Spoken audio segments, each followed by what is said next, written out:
خواتین کے حقوق ہیں. آپ حیران رہ جاؤ گے.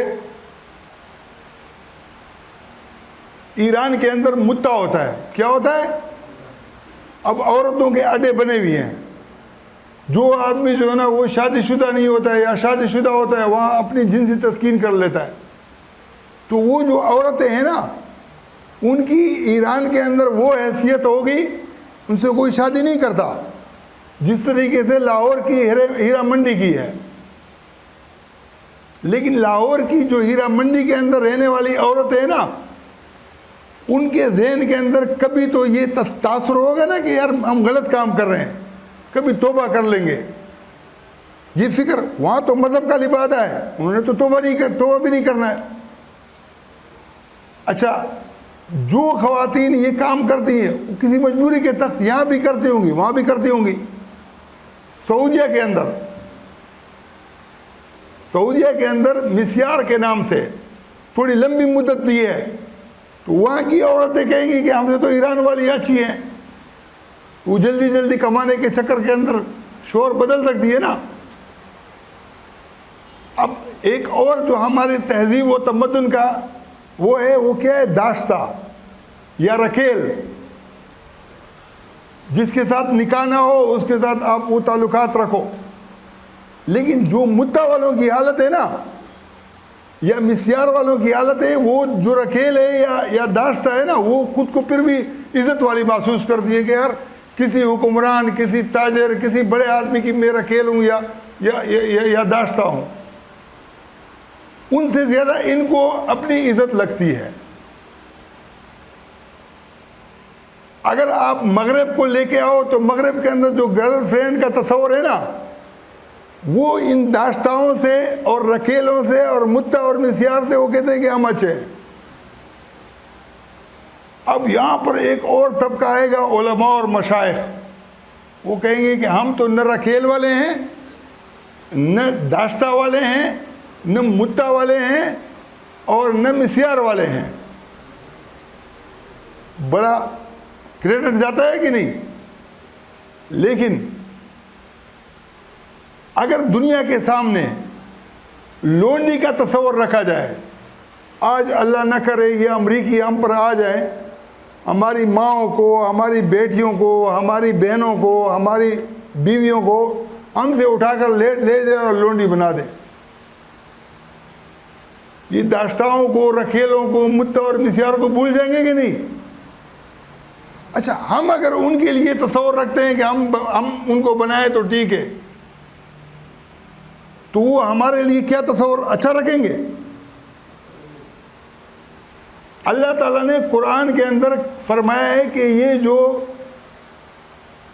لونڈی بنانے کا طریقہ کار تھا نا یہ آل فرعون کا تھا.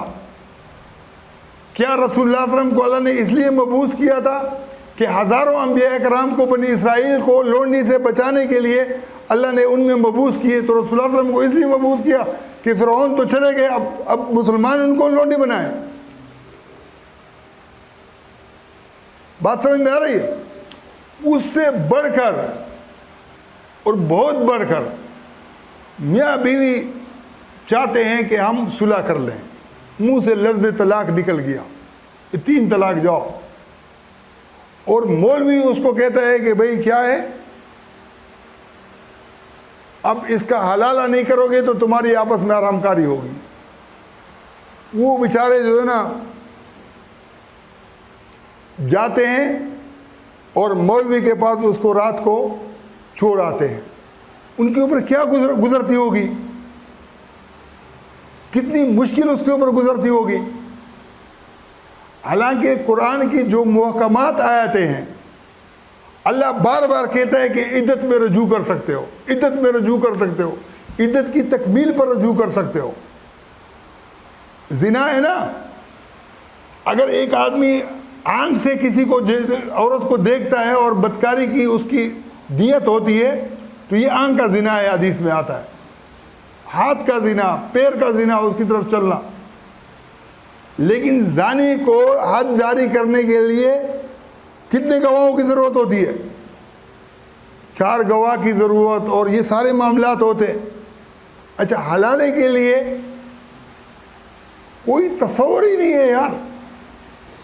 حرام کہہ دیا 3 ہو گئے, فلانا کہہ دیا 3 ہو گئے, فلانا کہہ دیا تو حلال. بھائی قرآن کے اندر جہاں 230 نمبر البقرہ کے اندر حلالے کا ذکر ہے, اس سے پہلے 228 میں, 229 میں, پھر 231 میں, 232 میں, پہلی 2 آیات میں عدت کے اندر رجوع کی وضاحت ہے, اور اس کے اگلی 2 آیات میں 30 کے بعد 31 اور 32 میں عدت کی تکمیل حلالے کے بغیر رجوع کا ذکر ہے.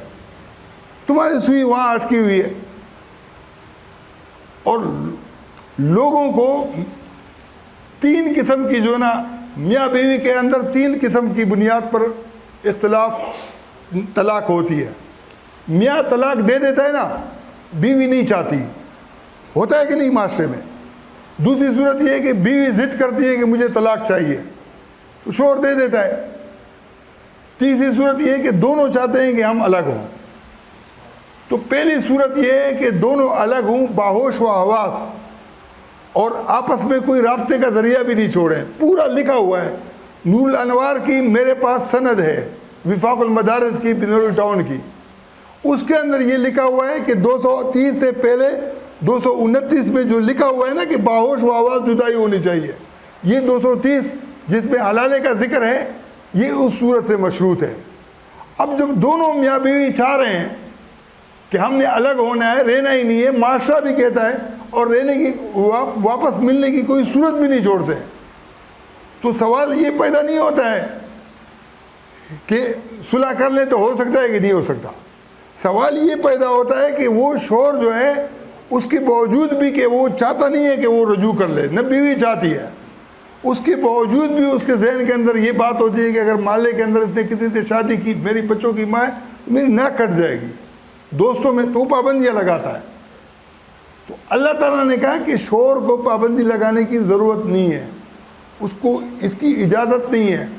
عورت جہاں چاہے جو نہ شادی کر سکتی ہے. وہ جو رسم ہے نا, لیڈی ڈیانا کو جب شہزادہ چارلس نے طلاق دی تو وہ برطانیہ کے رہنے والے تھے, اور طلاق کے بعد وہ کسی اور سے شادی کرنا چاہتی تھی, تو پیرس کے اندر اس کو مار دیا, فرانس کے اندر مار دیا. اس کو اپنی غیرت کے خلاف لگ رہا تھا. رسول اللہ صلی اللہ علیہ وسلم کے لیے اللہ نے کہا کہ آپ کے عورتوں سے کبھی نکاح نہ کریں, اس سے اذیت ہوتی ہے. ہر آدمی, جانور جو ہوتا ہے, کبوتر کی اگر جوڑی دار ہوتی ہے نا, وہ بھی برداشت نہیں کرتا, مرغ بھی برداشت نہیں کرتا, کتا اور گدھا بھی برداشت نہیں کرتا. انسان کے اندر بھی یہ چیز ہے کہ وہ برداشت نہیں کرتا کہ اس کے ساتھ جو رہی ہوئی بیوی ہو. لیکن اللہ تعالیٰ نے انسان کو انسانیت سکھانے کے لیے کہا ہے کہ بھائی جب تم نے آپس میں نہیں رہ سکتے ہو, تو جب آپ اپنی مرضی سے جہاں چاہتے ہو شادی کرو تو اس کو بھی کرنے دو. اگلی آیت کے اندر 230 کے اندر یہ وضاحت ہے. 231 کے اندر اللہ نے کہا ہے کہ اگر طلاق دے دی تو عدت کی تکمیل کے بعد بھی آپ رجوع کر سکتے ہو. اب 228 میں اللہ نے کہا کہ عدت کے اندر بھی رجوع نہیں کر سکتے ہو صلح کے بغیر. تو اللہ تعالیٰ جو ہے نا پھر یہ کہہ سکتا ہے کہ عدت کے بعد بھی آپ رجوع کر سکتے ہو. غیر مشروط, غیر مشروط نہیں ہے, معروف طریقے سے. معروف طریقے سے وہ ہوتا ہے کہ میاں بیوی دونوں راضی ہو, تو معروف طریقے سے رجوع ہو سکتا ہے. پھر اگر عورت ناراض ہو کے چلی گئی اور طلاق لے لی, تو اللہ تعالیٰ کہتا ہے کہ جب دونوں آپس میں راضی ہوں 232 کے اندر, تو رجوع ہو سکتا ہے. یقین جانو کہ تم لوگوں سے زیادہ ان علماء کو بات سمجھ میں آئی ہے. اندر اندر سے کہتے ہیں.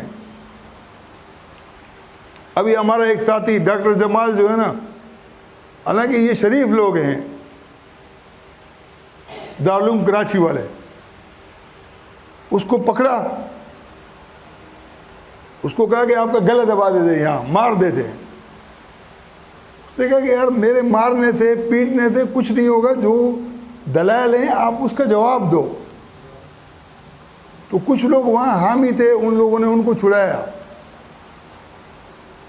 ہم نے اپنی کتاب بھیجی ان کو, میں نے کہا کہ اس کا جو ہے نا, تو انہوں نے تاریخ دے دی کہ 2 مہینے کے بعد اس کا جواب ملے گا.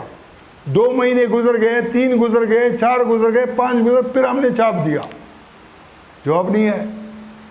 میں کہتا ہوں کہ اللہ تعالیٰ مفتی تقی عثمانی صاحب کو اور زندگی بھی دے، اور یہ جو طلاق حلالے کا مسئلہ ہے، لوگوں کی عزتیں لٹ رہی ہیں، اس پہ جو ہے نا بہت ساری خرابیاں آ سکتی ہیں۔ ان کی وجہ سے جو ہے نا بنوری ٹاؤن والے اور جامعہ بنوریا والے اور فاروقیہ والے بیچارے جرت نہیں کرتے ہیں، یہ ڈرتے ہیں، یہ کہتے ہیں کہ ہمارے چندے بند ہو جائیں گے، سرمایہ دار ہمیں جو ہزاروں لوگوں کو پال رہے ہیں پیچھے سے اگر یہ فتویٰ دے دیں گے تو وہ نہیں ہوگا۔